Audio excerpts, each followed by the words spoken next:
Right. So in today's class, we are going to talk about neural architecture search. Um, so in the first lecture, we are going to talk about, well, first we are going to review primitive operations of a different deep neural network. Then we are going to introduce some popular building blocks. Finally, we are going to talk about neural architecture search, a automatic technique for designing neural networks. Right. So far, we have learned two major model compression techniques, pruning and quantization. And we have been, playing with the trade-off between the latency, energy, and accuracy, as well as storage. So today we are going to talk about another technique to automatically design the architecture so that you can play with these metrics. All right, so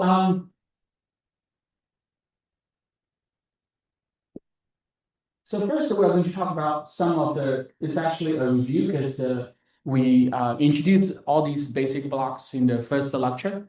So for example, like a tensor has all these inputs from its inputs and weights. You sum them together, add the bias, you get the output, right? So if you look at if you write this in vector matrix multiplication form, you have this input multiplied with this weight, you got the output channels. So that's for one tensor. But if we look at this whole, look at this whole network, this is a fully connected layer. So we are going to, writing out all these different inputs and outputs in this particular example. So we have, five input channels. And then like all the weights can be written in this matrix. And then because we have three nodes, so with like the output channel is also three here. Right, and then we talk about convolutional layer, right? So if you have any, by the way, if you have any questions, just feel free to ask. But we already went through this in the first lecture.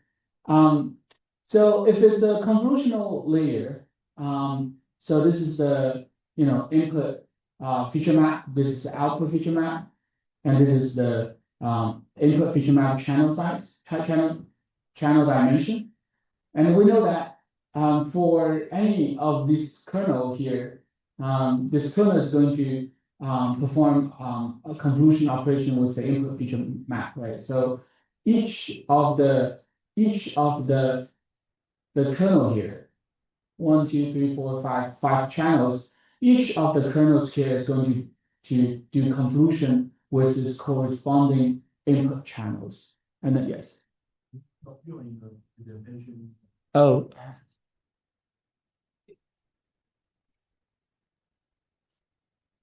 So let me try this. Does it work? Okay. So we know that like this kernel is going to do operation with this, and each channel-wise they are doing channel-wise convolutional operation, and then the results are summed together to get this output channel, right? So and we have one output channel for each kernel. So if we have three kernels, we are going to have three output channels. That's how convolutional layers work, right? So far so good. So and then we'll also talk about this what is this? Well, I think we explained like how we come up with these numbers. But then we talk about this grouped convolutional layer. So what a grouped convolutional layer does is that it's dividing the weights. Dividing the kernels into multiple groups, as well as dividing the input channels to multiple groups. Okay, so there are two things are divided by this group G over here. So let me actually go back to this, and this is probably easier to explain. So when we are doing group convolutional layer. For example, like here we have three. Let's say we have four kernels, okay? And we want to group them into group of two. What happens is that we are going to have one group of kernel which has size of two. I'm sorry, we have two kernels, another group with two kernels. Okay. Meanwhile, we are dividing the channel Ci into two groups. So here we have five. Let's assume it's six. So we are going to divide the input feature maps into two groups. Each group is going to have a channel size of three. Does that make sense? Then only the corresponding group are going to do this convolution operation. But there's one thing to notice. If we are dividing the kernels into groups of divided into two groups, and we are dividing the input channel into two groups, okay, something needs to be changed to make the convolutional operation work. What is it? If we are dividing the channel Ci into two groups, and all these kernels into two groups, and then each individual group you are going to do the convolutional operation, right? So what's going to happen to the kernel now? Do we need to do something about the kernel?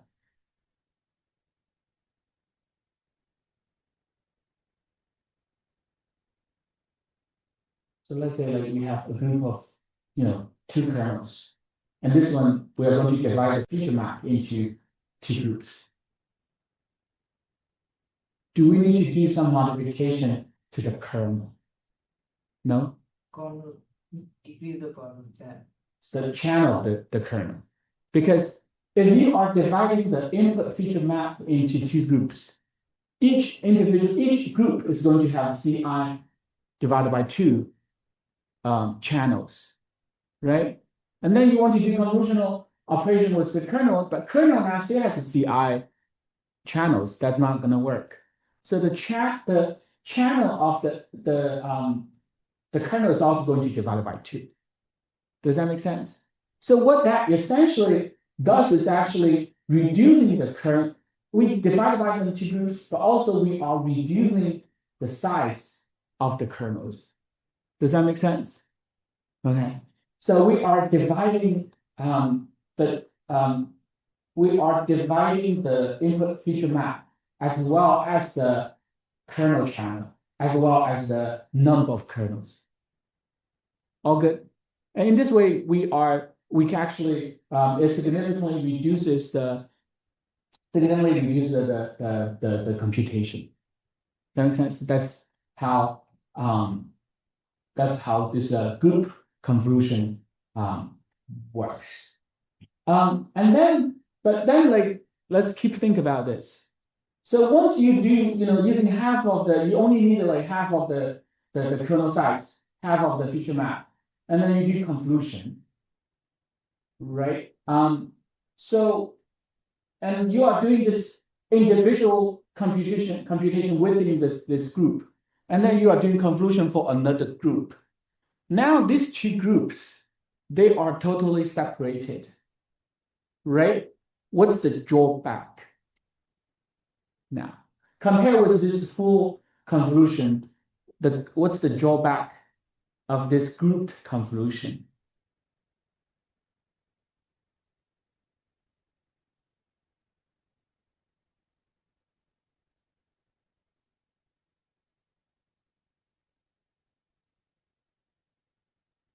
Remember why? So in this original convolution, each individual channel is convolution with each individual input channel, right? And then like they are summed together to get this green box, this green layer, right? But now, if you are doing this group convolution, what will happen? We are missing some information. What is it?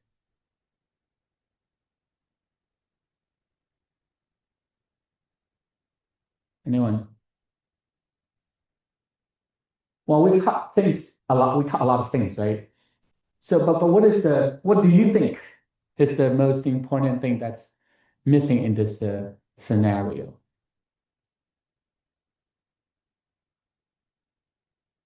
When we are, doing this original convolution, all these input feature map, let's just assume, let's say like, if these input feature maps, if they are, let's say like, if there's raw image, it's gonna be like RGB colors, right? So for 3 channels. But if you are dividing, in the first layer, you are dividing all these kernels into 2 groups, what will happen?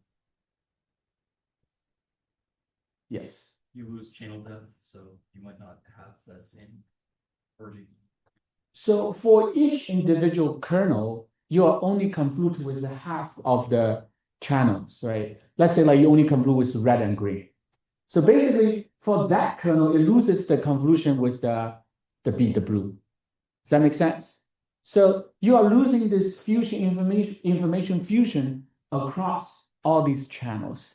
Does that make sense?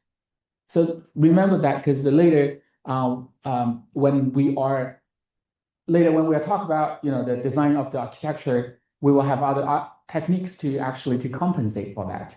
But we first need to realize that while you do improve the computer information, but you lose the capability of fusing all the information from different channels. Make sense? Okay. So that's what grouped. Oh, by the way, so once also like, because you are dividing all these groups into different kernels into different groups, what end up is that all these output feature map is going to be concatenated. Okay. So that's what this is, a grouped convolution. So this illustration is a little bit abstract. So I hope that that dividing it's much more clear now. Yes.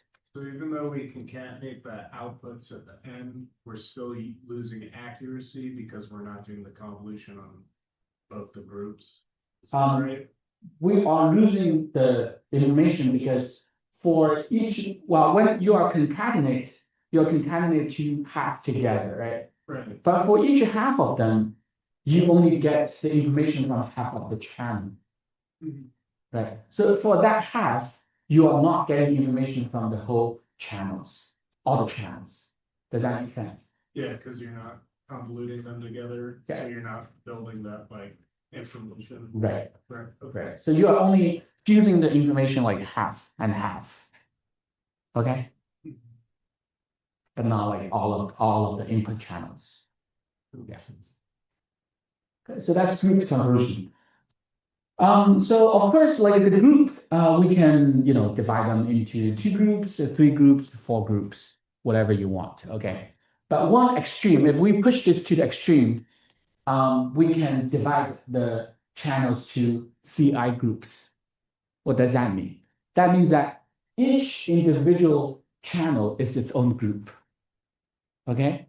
And each kernel is its own group. Does that make sense? That's to the extreme, right?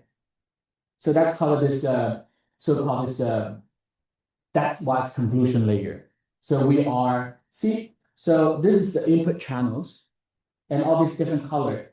For each color, they are a group of its own. And for all these kernels, it's also like a group of its own. So what happens here is that this kernel only convolute with this channel. That's it. It doesn't have any information from all other channels. Does that make sense? So this is like this is depth wise convolutional layer. And of course, this is well reduce the computation, but again, we are losing significant amount of this fusion information from other channels. Okay, and then later we will see like how I think it was the MobileNet V2. We are going to see how the MobileNet V2 is using some other techniques to compensate for that. Okay, and so that's that. Finally, we have this one-by-one convolution. So what does this one-by-one convolution mean? It's so the kernel is just itself. Okay, so you only have just one-by-one kernel, and you're convoluting with this whole input feature map. Okay, all good. So instead of like, I have a 3 by 3 now, I just have one cell that's convolutes with this whole input feature map. Okay.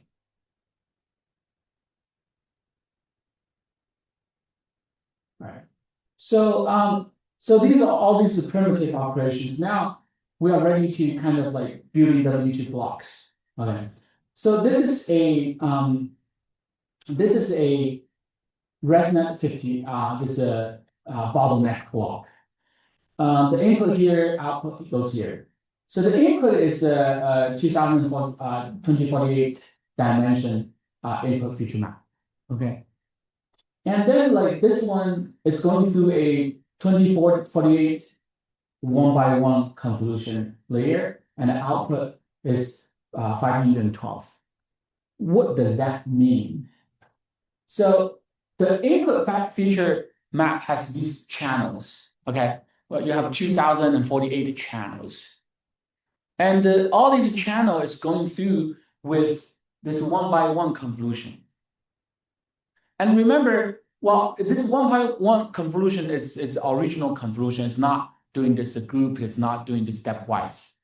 What that means is that this 1 by 1 convolution is going to, this 1 by 1 also going to have 2048 channels, right? So, but each channel only has one number. Does that make sense?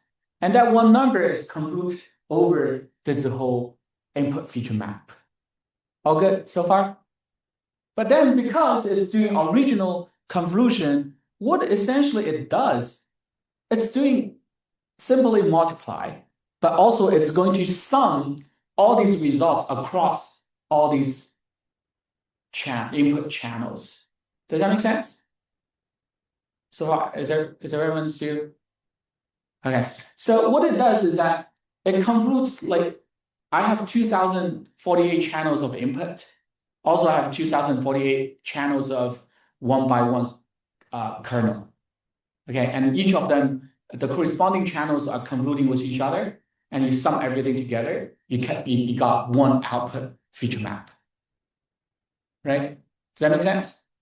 And then I'm going to have total 512 such 2048 channels of kernels.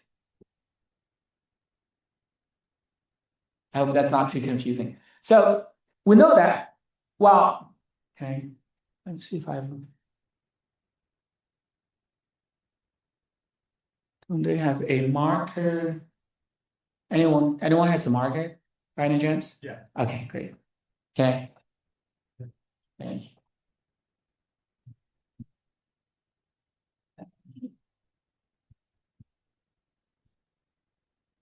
So, what happens is that, well, for this chart,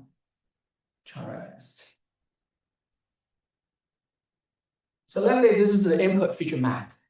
The channel, the CI is 2048. Okay? And then I have like all these just 1 by 1. So this is 1 by 1 kernel, and this kernel also has 2048 channels, right? So by doing this and convolute with this, what happens is that you are going to output one output channel, right? And this is the height of the input. This is the width of the input, right? So tell me the output feature map, what's the height and what's the width? If you convolute 1 by 1 with this, so the outputs feature map's height and the width should be exactly the same. So what happens is that you are going to produce one layer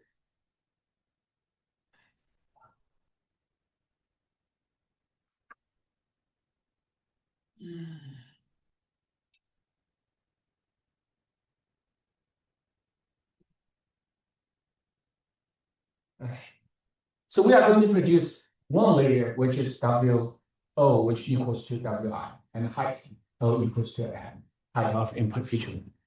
Make sense? Then what happens is that for that particular layer, it's going to have these kind of total of 512 such kernels. Okay, so by doing this, then therefore the output feature map channel is CO is going to equals to 512 because you have 512. So each kernel is going to generate one layer. All good?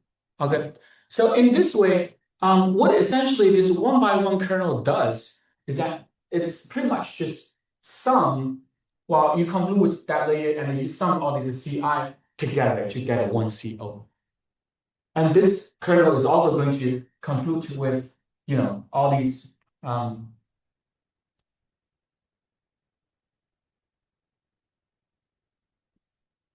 and of course, it's like each layer is more convoluted with each corresponding channel, right? And you sum everything together. So one by one, like if you look at the one by one convolution, its capability to capture all these frequency information in one particular channel is not great because it only has one by one. The receptive field is like relatively small, right?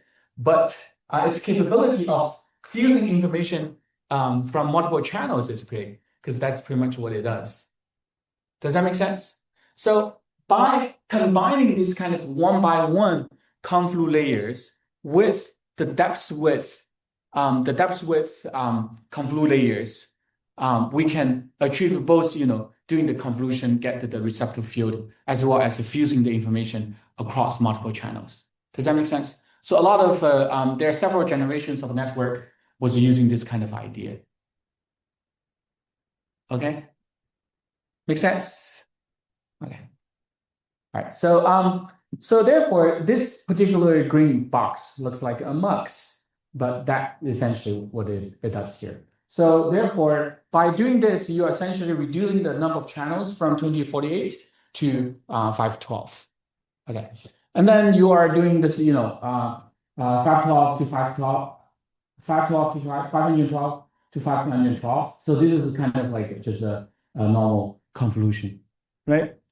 And then like you are going through this 512 to 2048. So this is like the other way around. So basically the input only has 512 channels, but you are going to have a total of 2,000 such kernels. So it's going to expand this output feature map into 2048 input channels. Okay, okay. So that's how this, you know, there's a bottleneck block of ResNet 50 works. So that's that, and that's the calculation of all these maps.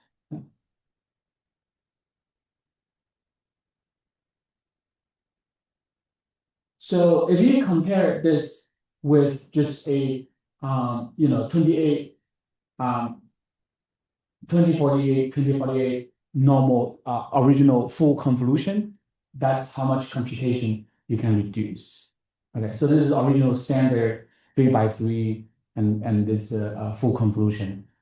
This is after the one by one to shrink it, and then you do the convolution, and then you expand it back to 2048 channels. So this is kind of a way to and they show that this way of computation, see, it keeps all these channel sizes, right? And it got the information from the reciprocal field as well as fusing the information from multiple channels, and it shows like similar accuracy while reduce the number of maps by 8.5 times. Yes. Is that called encoder decoder, or is that something else? This is something else. Okay. All right. So ResNext is using this building block called grouped convolution. So it's very similar. So level 256 to 128. So that's similar to what's shown here. Okay, and then you have all these. You are dividing this into 32 groups. Okay, and then you use this to expand. So if you divide this into groups, what essentially it does is that now, first you are dividing the kernels into by how many groups? 32. So if you are dividing everything into groups, so the kernels are divided by 32 as well. So the alpha feature map now, instead of 128, now becomes 4. Because you are dividing all these kernels by 32. So the output channel is also divided by 32. Does that make sense? Okay, so remember the output feature map size, channel size equals the number of kernels, right? So that's that. And then because you are dividing them into 32 groups, so you have like kind of 32 different computation paths. Concatenate them together, you got this.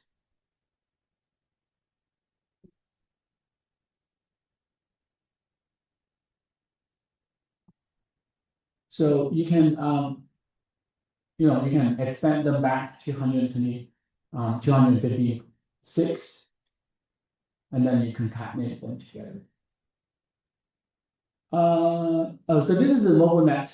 This is depth-wise separable block. What it essentially does is, as I said, is due to this extreme depth-wise convolution. So you have one convolution layer for each input channel. Yeah, one kernel for each input channel. Okay, but in this way, like all these channels, they are not fusing with other input channel information at all. So that's why it's going through all these one by one convolution to fuse the information. So it's kind of like separate this fully convolution layer to 2 steps.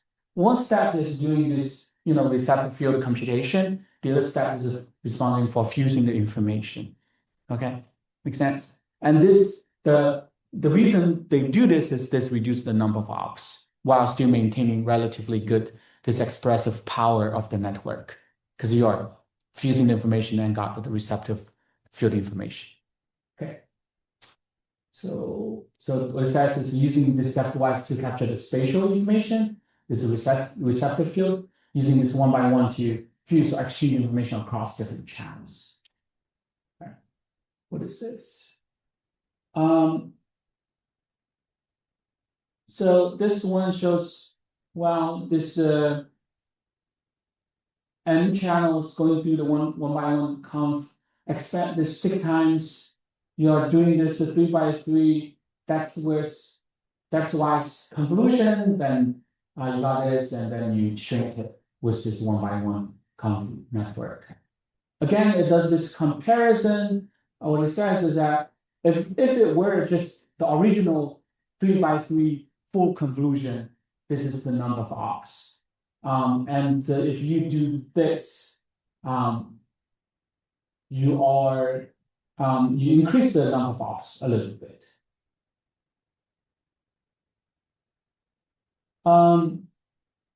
So this is the results they show. So in what it says is that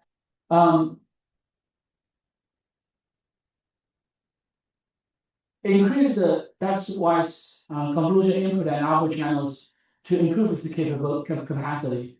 The cost only grows linearly. The cost is still affordable. However, design is not memory efficient for both inference and the training.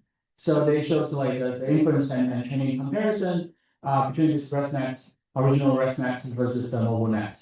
So you can see that the parameters is not reduced, but actually the peak activation memory actually increased. And this one, the parameter got reduced by 4 times, but activation is very close to its original activation. Okay, so just says if you do this, the intermediate results actually takes more memory. So that's a takeaway. ShuffleNet is another design by another paper. What it does is that it's further reduce the cost by replacing one by one convolution with one by one group convolution. So what it does is that it's using this one-by-one group convolution. And then it shuffles instead of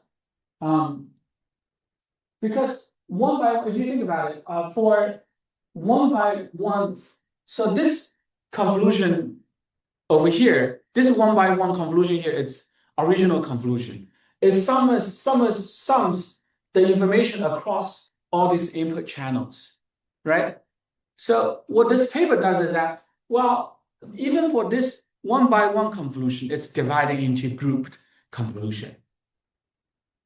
So what happens is this.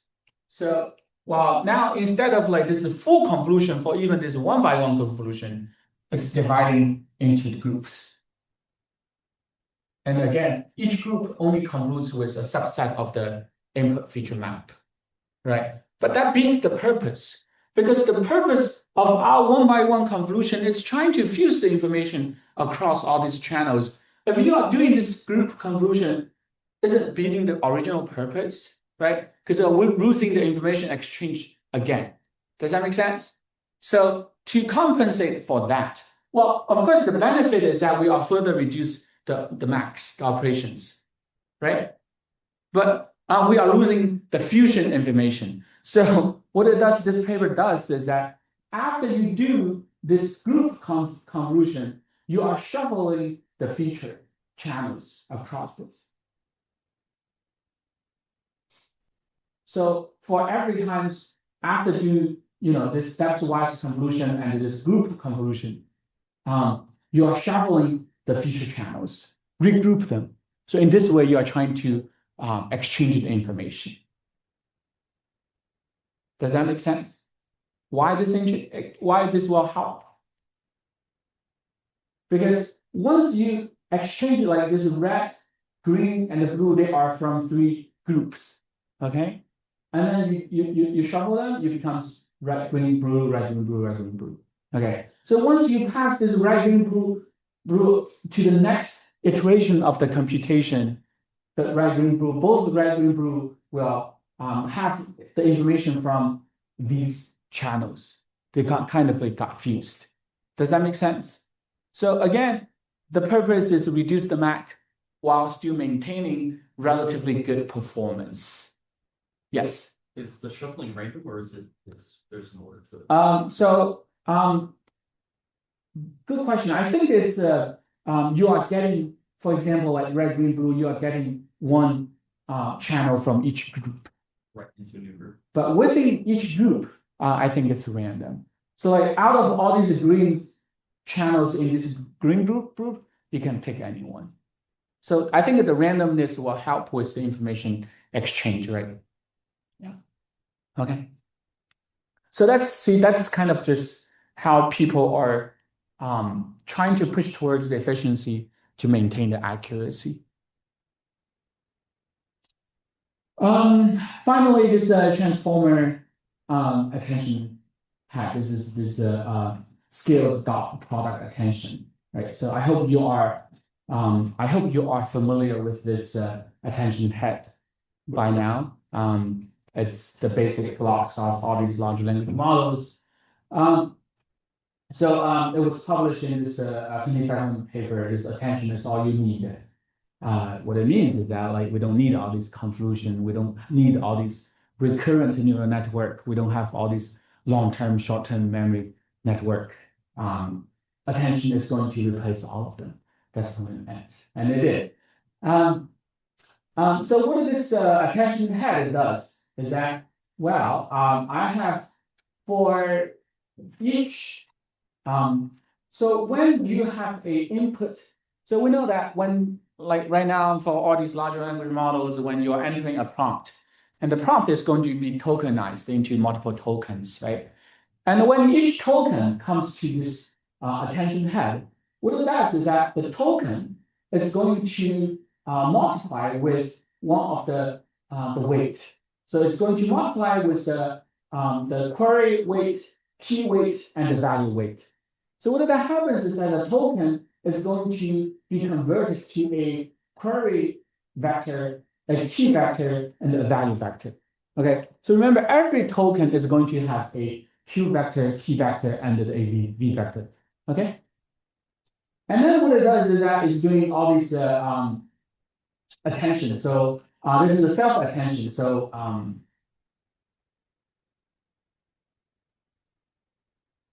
go to gray space.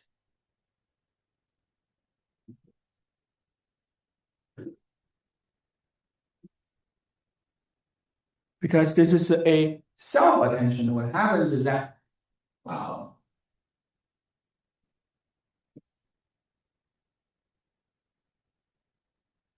Okay, so I'm going to have a table. Like I have a cute dog. Okay. And also here I have a cute dog. Okay.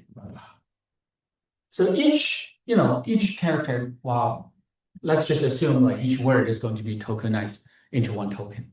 Okay. In reality, it's a little bit different, but doesn't matter.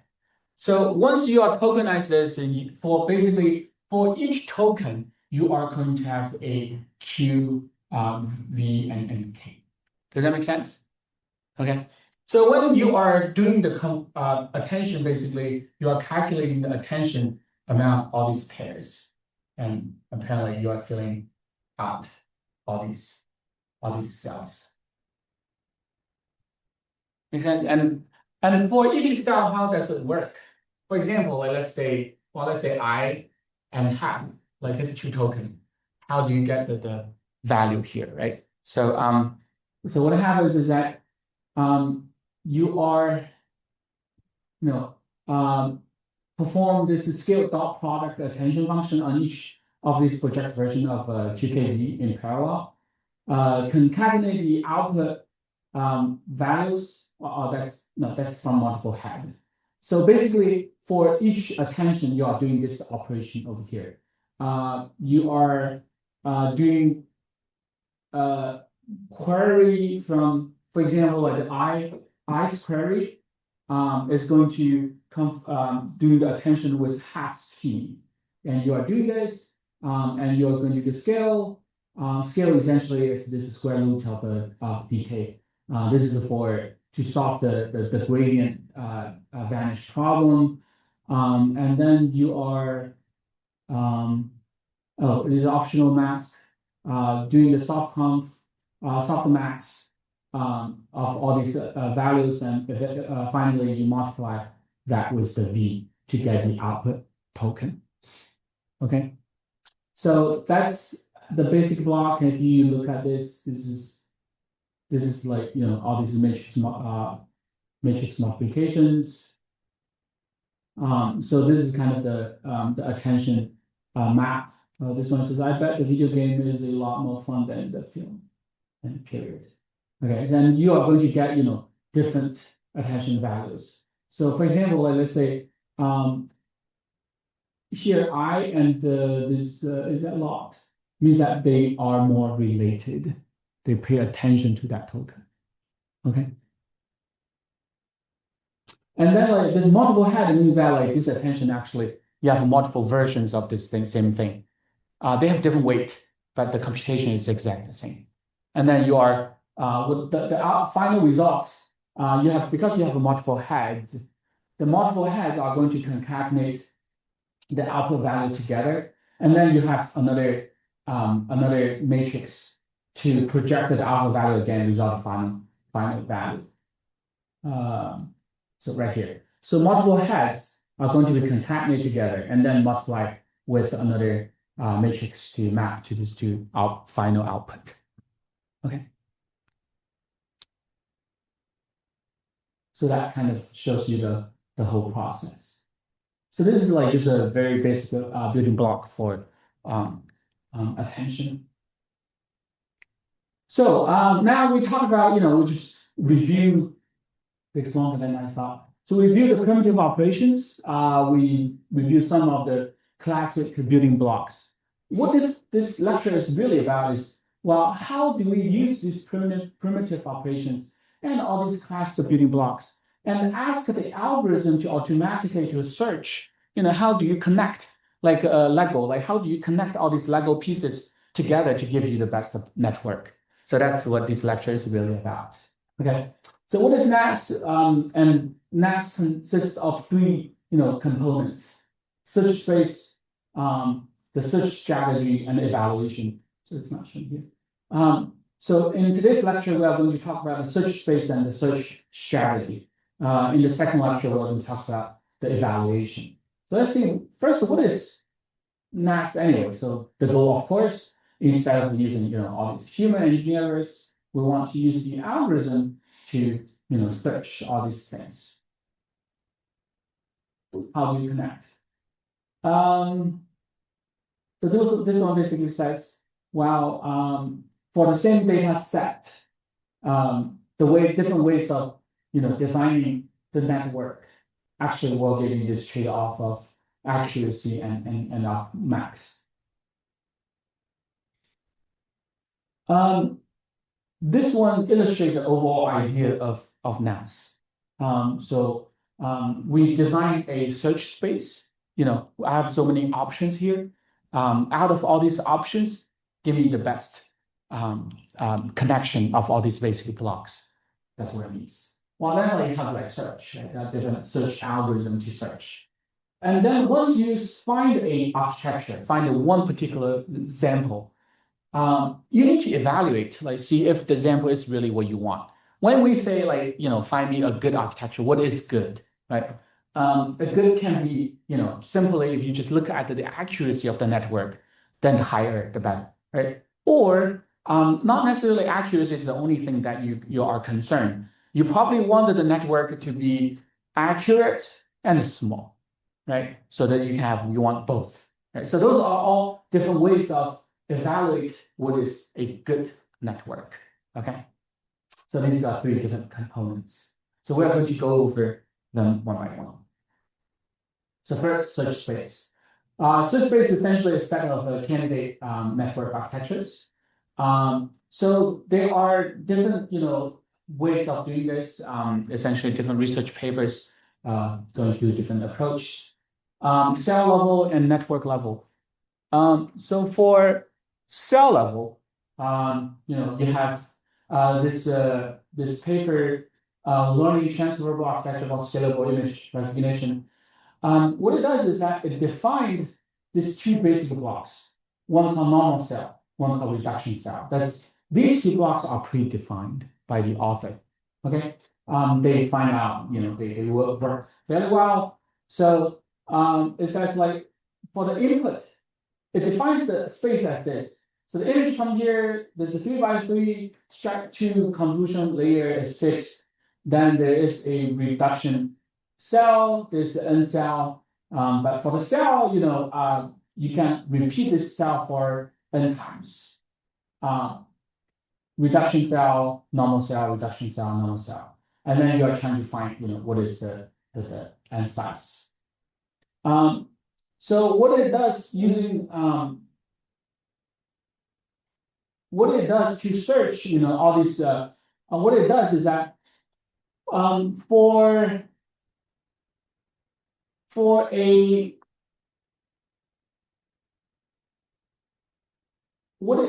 so what it does is that it tries to search the following items. It generates a candidate cell by finding two inputs. Okay. And for that cell, I also need to select the two input transformation operations, convolution, pooling, identity. I'm also selecting the method to combine the results. So basically what it's trying to do is to do this. So out of the, all these, let's say existing layers, they want to find like who should connect to this cell. Who should be connected to this cell, okay? And once it's connected to this cell, what kind of transformation should I do? Should I do a convolution? Should I do a max pooling? Or like identity, just bypass the operation totally. And then like how do you combine these two inputs and feed it to this current cell? You can do add, you can do concatenate. Okay. So in order to do this selection, it's using a recurrent neural network-based controller. So what is a recurrent neural network does is that it's a recurrent, right? So it's one network and so repeating this network over and over again. But what this network does is that like every time the outputs, well, the first time it outputs a hidden state, and then select the second hidden state. So basically, it's selecting the first hidden layer and the second hidden layer. Okay, and then like it's selecting the first operation, then selecting the second operation, then selecting the combined operation. Okay, so it's using this recurrent neural network to keep generating all these options.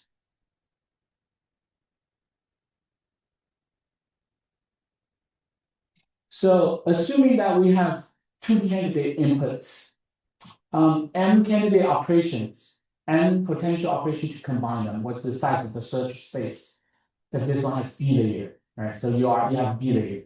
So for each particular layer, essentially you have 2 by 2, well, 2 by 2 by n by n by n, so many options. And you need to repeat this process by B times, so it's power of P. So that's how many search possibilities you need to search through.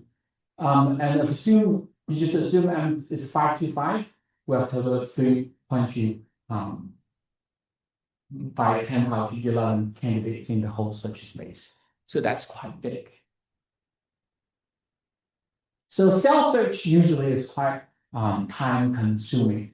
So network search is trying to do in a more coarse granularity. Okay.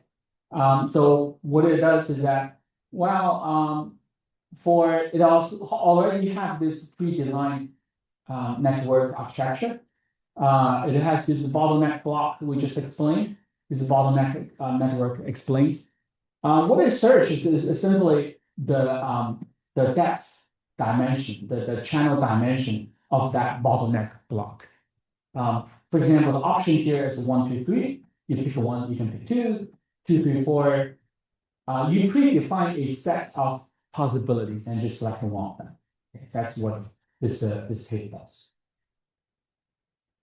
Also, you need to define the resolution possibilities. So the input data, the image, what kind of resolution is the best for the accuracy. So these are all the possibilities.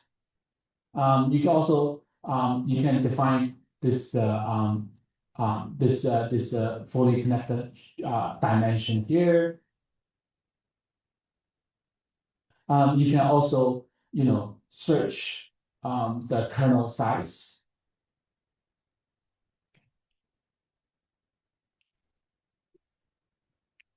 So all these different kernel size.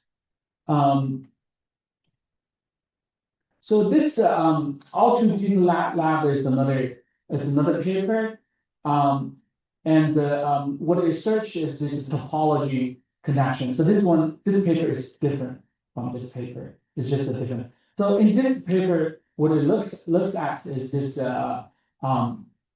this network. The y-axis. No, this is x-axis. The x-axis is the layer index, and the y-axis showing all these downsample layer.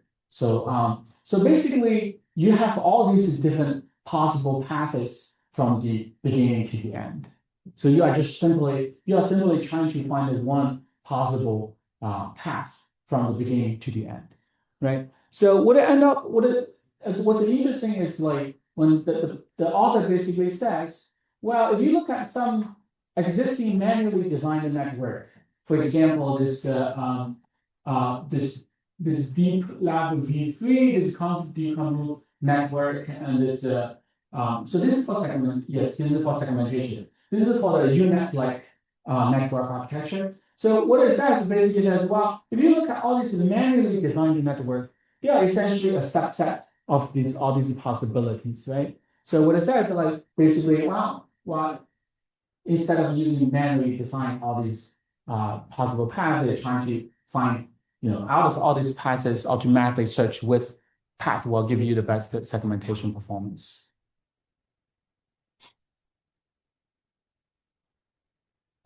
Search space design is crucial, because apparently, the whole network space is quite big. So what we want to is to kind of like manually design the space so that it's closer to the ideal, well, kind of like shrink the search space.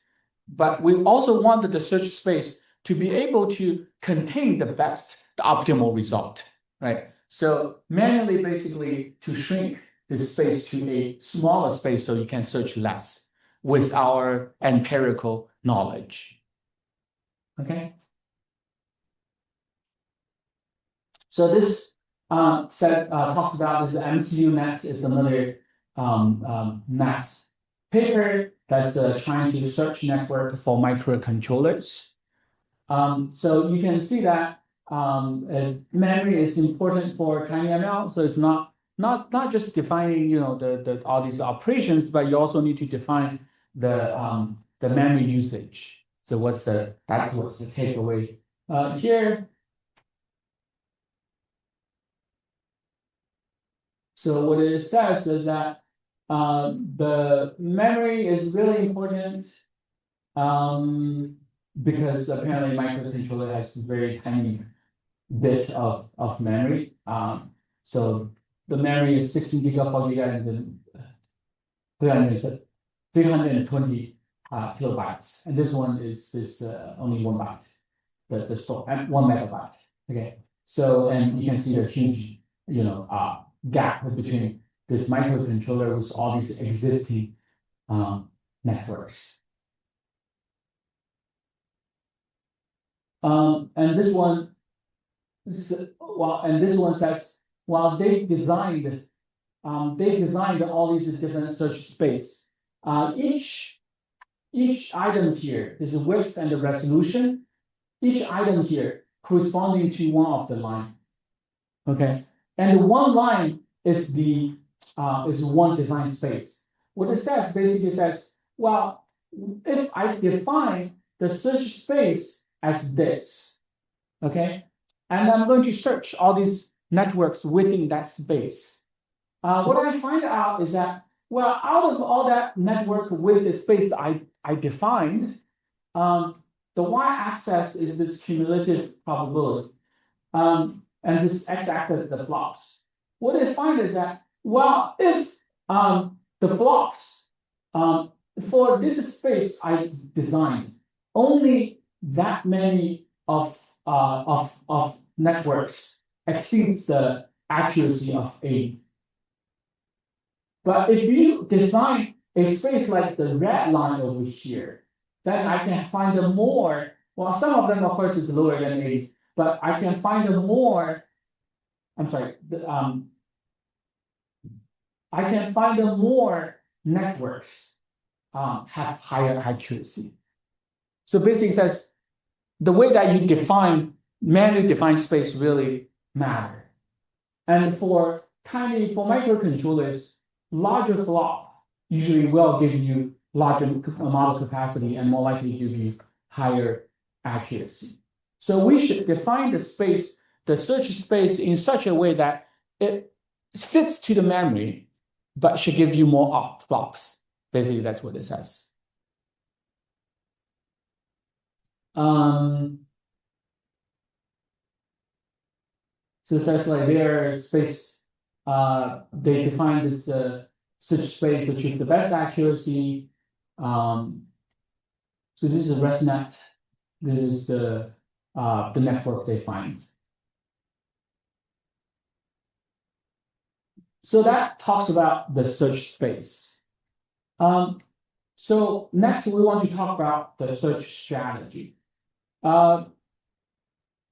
Search space is just a set of the candidates. Now, like how do we smartly explore the search space? Well, the simplest is this grid search, right? So you just list all these possibilities and you just do one by one. So that's grid search. Nothing fancy. So the grid search is going to just try all these different possible combinations. And usually that's going to take the most of time. So for example, like this one, efficient net, this paper published in 2019. It just searched this depth, the width, and the resolution to start a network, search all these different possibilities. And random search another way. So if grid search is just exhaustive search, then random search is just a random walk. A smarter way is this reinforcement learning based search strategy.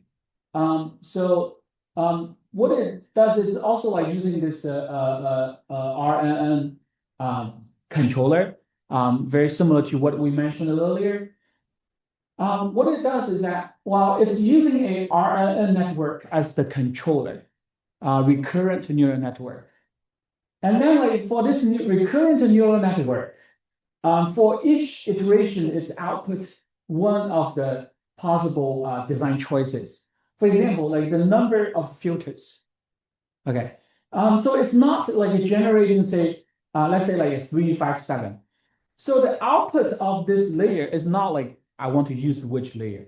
What it does is that actually it's outputting the probability of picking 3, 5, and 7. Okay. So the output of this layer is a probability distribution for different design choices. So for example, like if it's 90%, 3, like 10, well, 5% is 5, and 5% for 7. Okay, so that's kind of the output. So you are, and it's also like output, similarly, it's output the probability for each choice for all these design choices. Does that make sense? Once you have the probability, I'm going to sample the architecture from this space. When I'm sampling, basically, well, with this probability, then how many times you are going to get this 3, 5, and 7. Does that make sense? So now with one sample, you got randomly, you got one network, right? So once you got that network, you can train that, we call this a child network, okay? With this architecture A, to get the accuracy. So we train the network because you just designed it. You don't have any weights. You need to train this with training data, and you need to validate on this validation data set, get the accuracy. Make sense? Once you get the accuracy, because this is reinforcement learning, it's learning a control policy. A control policy as how should I, well, given the results I see now, I see, I got a accuracy. So let's say like if now I got a accuracy like this, it's higher than the previous iteration. What does that mean? That means the previous move, the previous adjustment to the controller is correct because it's bumping the accuracy to the higher direction. Does that make sense? So therefore, I might give you, based on the accuracy, I give you a reward. Okay, I can give you a reward that says, oh, you're actually moving the accuracy higher. Then based on that reward, you are compute the gradient of the p, which is the policy, the policy. So based on that policy, you do this, you calculate this expected reward, this expected loss function to see how you are adjusting the network parameter of the RNN. So essentially, if you are getting a higher reward, then you are going to move to you are encouraging the way the network the network's weight was moved, the way that it was moved. Okay. So for example, like, well, you just bumped the accuracy, the probability of kernel 3 to be, you just increased the probability of kernel 3, and you get a better accuracy. Then say, then you should actually keep increasing the probability of 3. Does that make sense? So this way, you are using this way to keep updating the weight of this RNN so that you are changing the probability of the network that you are generating.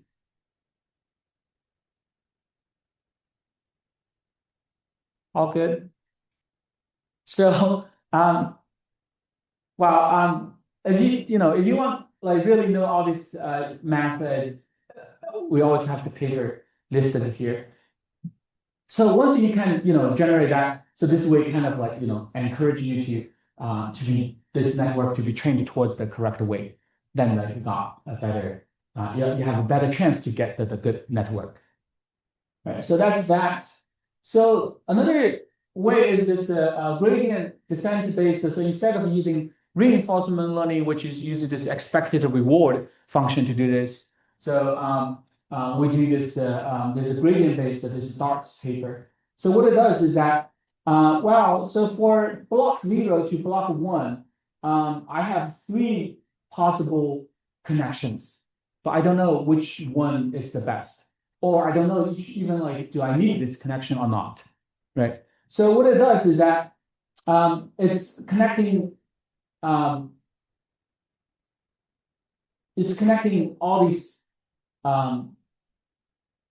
these connections, okay? And what it does is that the output,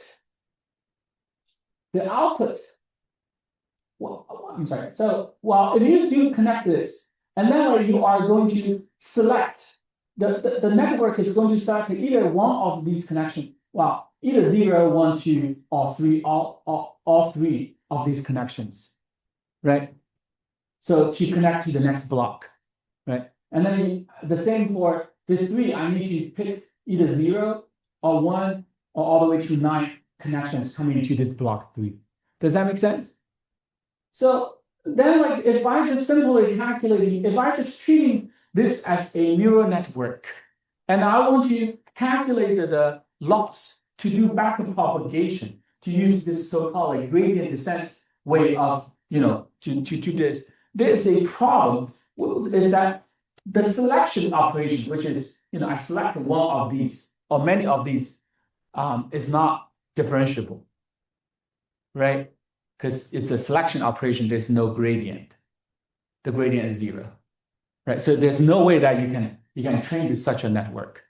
So what this paper does is that, well, instead of do this like as a selection function, it's converting the selection function into this function. This function, what it does is that this is softmax alpha 0. So each of this connection has a weight alpha 0. Well, I can have alpha 0, 1, 2, or alpha beta gamma. So each of the connection has a weight. Okay? And that weight is going to the softmax function and multiply with the output of that operation. Does that make sense? So instead of like has the operation as selecting, now it's basically says the output equals to a softmax of all these weights times all these outputs of those links. Does that make sense? And by doing this, now this operation becomes differentiable, which means that you can use all these, forward and backward propagation to train this network, and treat this alpha, beta, and gamma as a trainable network parameter. Okay, so once you can treat them as a trainable parameter, then finally, for example, you are going to have multiple weights for that particular link, right? And then like gradually you will find that, for example, if I have this red, green, and the blue, all these weights becomes like 1, 0.1, 0.1 to get the best accuracy. What that means is that, well, then like the red link must be much more important than the other 2 links. Because in this, this weight process, the weight is negligible. Does that make sense? So that in this way, after you train this network, you can kind of gradually find out, which link should be kept and which link should be deleted. Okay, does that make sense? So that's this differentiable approach to do neural architecture search. So this it's also possible to take latency into account for gradient-based search. Here, we can essentially we can calculate a latency map, a lookup table. So for all these, for all these operations, of course, we can estimate what's the latency because they are pretty much fixed computation, right? So we can estimate the accurate, we can estimate the latency of these computation blocks. So convolution 3 by 3, 5 by 3, identity essentially is 0, and then 3 by 3. Identity is just pass by, right? Pass by means that we are not selecting any of these networks, so we delete that connection. Well, not delete it, we're just bypassing it. Does that make sense?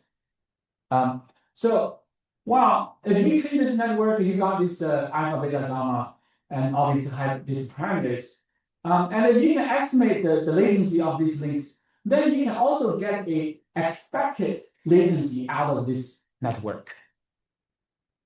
Does that make sense? If you can get the expected network, well, now even though we do not know what the value alpha, beta, gamma is, right? We don't know. They are just a parameter that to be trained to be learned. But we can calculate the expected latency of this block based on this alpha, based on these parameters. Does that make sense? And then we can simply put that expected latency into the loss function. So in the loss function, we can, have this, this C is this cross entropy. So we can have this loss function of, I want to minimize the loss, which means I want to maximize the accuracy, as well as, meanwhile, I also want the loss to minimize the latency. So by doing this, we are hoping the learning process, the network, this backpropagation training process, this gradient descent method will learn a network that gives you a good accuracy as well as a good latency. Does that make sense? So this is this Proxilus NAS does. So so now we talked about RL based, we talked about gradient descent based. Evolutional search is not a new algorithm, right? So evolutional algorithm has been evolution search is not something new, but we can apply this to this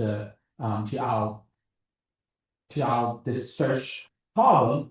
A typical evolutional search has this a fitness function. I have a crossover, a mutation. You are defining this fitness function. So you want to select the sum of the survivor. So the survivor is going to back, and then do crossover and mutation again, right, until it converges. This is just a this. So let's see how we can use this for new architecture search. We can define the fitness function as a function of accuracy and efficiency, because we want to be accurate, we want to be efficient. And then for a network, we can sample a subnetwork. We can have we can sample one subnetwork from this supernet. And then we evaluate to see, does this network, fits our survive criteria, right? So if it does, we are going to keep it. If not, we just discard it. Okay. Then this, we can do this mutation. So once you go through this survival selection, you kind of selecting a bunch of candidates, right? Then you start to do mutation. And how do you do the mutation? You can do mutation in a lot of different dimensions. So this paper talk about how you are mutate on the depth. Okay. You can mutate on the operations. Okay. So you can mutate a 3 by 3 to 5 by 5, 3 by 3 to 5 by 5. So you can just change the operation a little bit. And then you can do crossover. Okay. Idea randomly select one operator among these two choices. Okay, so then this new child network is going through this this is survival, this fitness function again, see if it survives. Okay, so that's kind of how it works. All right. So so far we talked about primitive operation, classical building blocks, mass search. We talked about search space. We talked about search strategy. What we haven't touched in this trinity is this performance estimation. Right? So let's take a break for now. Let's take let's say 10 minutes break. Let's come back at 7:25. Okay, then we are going to talk about the performance estimation. All right, 7:25.